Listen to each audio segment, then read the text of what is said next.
How's it going, guys? JTJudgment here, and welcome to another Team of the Season player review. In this video, guys, we're going to be taking a look at the Team of the Season Aduriz. Now, I had a lot of messages from you guys saying, can I review this guy and let you all know whether he's a good substitute for the Team of the Season Diego Costa. Now, before I actually get into the review of this player, I just want to let you know that the Team of the Season Diego Costa is so much better than this guy. So much better. So, in my opinion, this guy is not quite good enough to be a substitute for Diego Costa. If you want to know more about what I think of Costa, then head on over to my channel and you will find a player review on him there.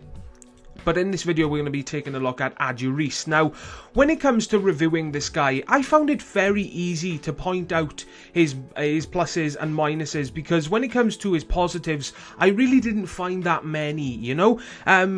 To be honest, there's only two that I can think of, you know? His shot with his right foot is absolutely fantastic. He will score some fantastic goals with this guy.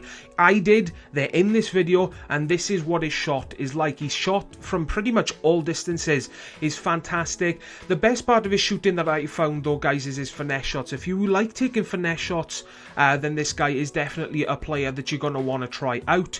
And his 94 heading is his other plus. Now, you don't exactly get what you expect from a 94 heading stat. He does get outbeaten in the air a lot, especially since he has 99 jumping and 98 heading accuracy. He does lose a lot of balls in the air, but when he gets his head to the ball, he finishes it, you know?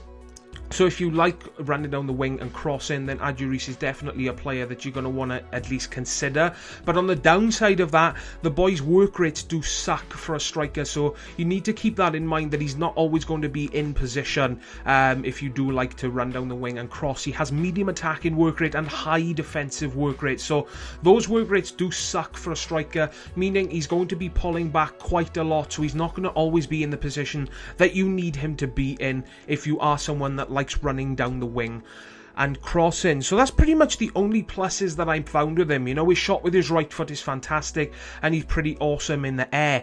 Everything else with him was pretty much a bad thing. You know, he's out of position a lot, like I just explained. His work rates suck, medium attack and high defensive, so he's going to be pulling back quite a lot. His dribbling and ball control seem to be pretty awful. His dribbling stat on the card, I do believe, is 78, so it's not the best of dribbling stats, but in game he really did prove to be kind of terrible. You know, just moving in and out of defenses was really slow and sluggish. And if you like your strikers to have good dribbling and ball control, then this guy is somebody, honestly, you're going to want to avoid. His passing is pretty terrible. He did manage to get lucky for me a few times and set up a couple of goals, but his passing in general, guys, was just terrible. And if you like your strikers to be pretty decent at passing, then again, there's another reason why you're going to want to avoid this guy. He's very poor on his weak foot. Again, if you like your strikers to be good on both weak foot and preferred foot, which is pretty much everyone, you know, everyone who, you know, likes playing this game likes their strikers to be reliable on both feet. And unfortunately, what I found is that the Team of the Season Aduriz is definitely a one-footed player, which is definitely a bad side if you like, obviously, your strikers to be reliable on both feet. He felt very weak. His strength is pretty terrible. He's got 84 strength and 80 aggression, but he honestly feels like both of those stats are at least in the mid-60s. He was out-muscled, guys, by pretty much everybody that tried to take the ball off him, so that got very frustrating pretty much every time. And he's not got the best pace for a striker. 73 pace. I don't consider myself to be a pace whore and a pace abuser, but 73 pace is a bit slow for me. Personally, I would like my strikers to have at least somewhere in the low 80s in pace, just so they can have, you know, just to be some competition for the defenses, to be able to at least attempt to outrun them, you know? So that's his strengths on the left-hand side, guys. His weaknesses on the right-hand side. Is he worth it? I gotta say yes. Now, you might be thinking, JT, why are you saying he's worth it if he's not got that many strengths and he's got a hell of a lot of weaknesses?